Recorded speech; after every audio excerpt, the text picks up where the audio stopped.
Most of the country will move to level 4, but how has behaviour changed, especially on the roads?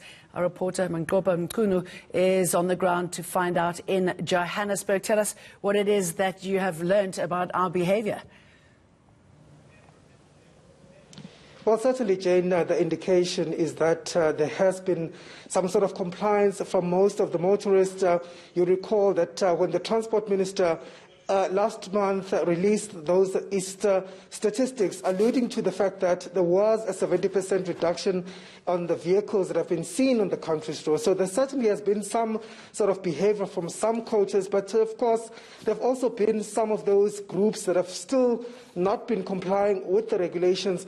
But to find out more, Jane, I'm now joined by the Transport Minister himself, Mr. Fikile Mbalula, to speak to us about this. Minister, thank you for your time this morning. What are the trends telling us are drivers behaving on the roads for the past 5 weeks? Overall, the statistics tell us that at the beginning there was not so much of a good behavior, but in terms of now going forward, we've seen that dropping down, dropping, which means that there's been compliance and people are staying at home, because how you measure, non-compliance is when you arrest, and at the same time you can see from arrest what kind of misbehavior that is taking place out of the arrest of people. It is either drunken driving, when people shouldn't be drinking and they shouldn't be driving around and all of that. We have seen that being high at the beginning, but now going forward it has actually dropped. Okay, let's look at this time. You spoke about this on the Easter, when you released those Easter death tolls, the stats of the Easter, that in fact there was a major reduction in terms of drunken driving, where we saw about 11 people being arrested for drunken driving. Has it been the same throughout the 5 weeks? And what have been some of the transgressions that you've seen?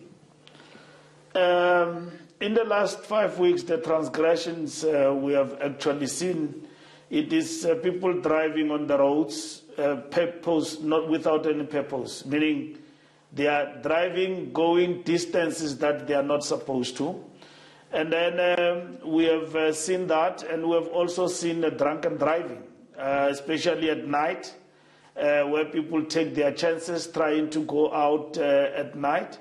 We know that permission is required if you were to travel inter-provincial and intra, in terms of like in Gauteng, if you leave Deep Westvaal to Sidibeng, you need a permit for that. So we've seen those transgressions where you've got a few people taking those chances, but over and above that, even in other areas outside Johannesburg, in other provinces, where people are going to funerals, deep rural, Eastern Cape, funerals are a big thing.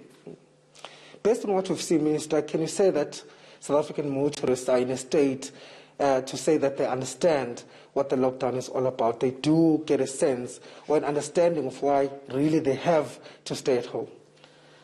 South African motorists, majority of them, understand, and they've been compliant, staying at home with their cars. It's just a few. Where you find people on the road, which in certain instances some of them have proven to the law enforcement is exceptional circumstances. It is death, it's either somebody is sick and needs intervention by means of transport, but just a few group of people who think that they can take chances, go and visit a friend, drive, and with the hope that police won't find me. You get that. You get those people who think that they are super, important individuals. But majority, in real numbers, have been at home and complying with the law, and that is quite encouraging. Okay, Minister, there will be an easing of some of those regulations, of course, from this Friday, as announced by the President. How does this affect the transport sector?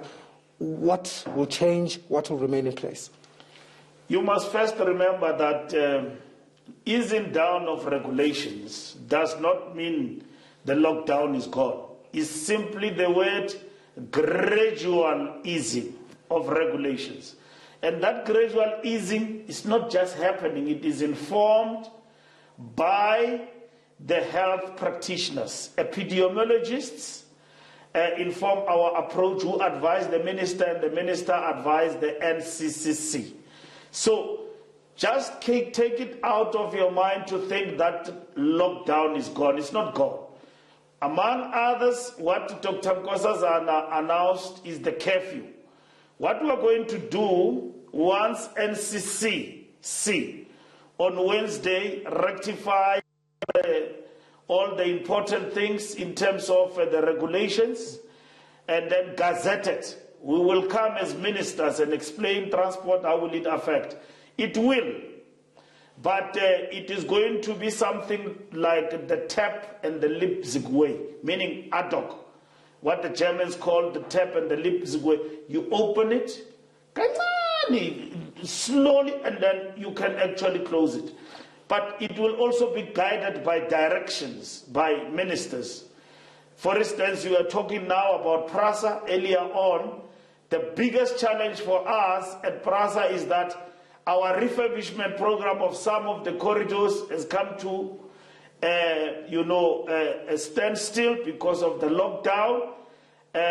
But in terms of the regulations, we seek to open up economic operation in the context of the manufacturing sector to ensure that we are able to continue the refurbishment of the corridors, and that includes signaling, that includes the vandalized electric cables and all of that, so that there is that activity, so that PRASA can be up and operational as and when would like it to be.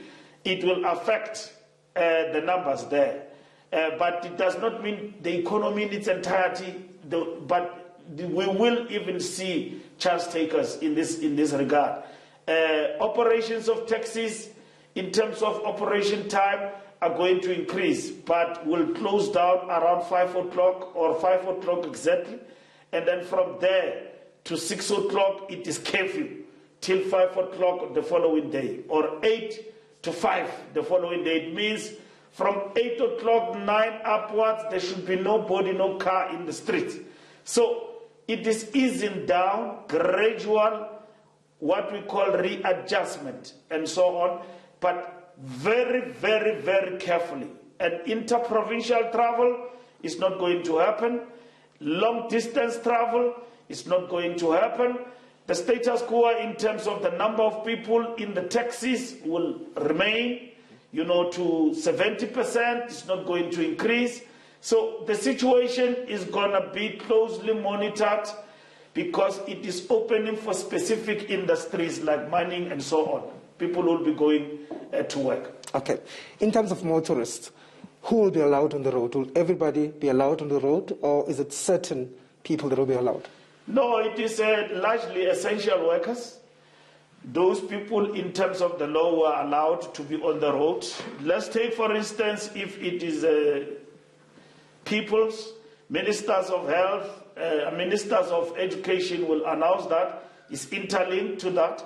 The reason why we are going to increase motorists and minibuses is because people will be going to work for this and that reason, and they've got to have permit, and that they will acquire at workplace, that indeed I'm waking up at home to go to work. So we're not going back to what people think, that situation and the status quo will change drastically. It's not going to be, because remember, the people who are giving us an advice on these things have said to us, we can't open abruptly.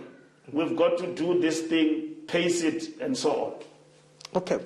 Thank you, Minister, for your time. That was the Transport Minister speaking to us here this morning about the driver behaviour, especially on our roads for the past 5 weeks. But, of course, saying that post this week, we know that there will be some easing of those regulations. People and really motorists must get it out of their heads that the lockdown is over. The lockdown, of course, continues. It now goes into level 4. And with it, there will be some restrictions for motorists that will still stay, as the Minister says. All right. Thank you very much for that, Mangopa.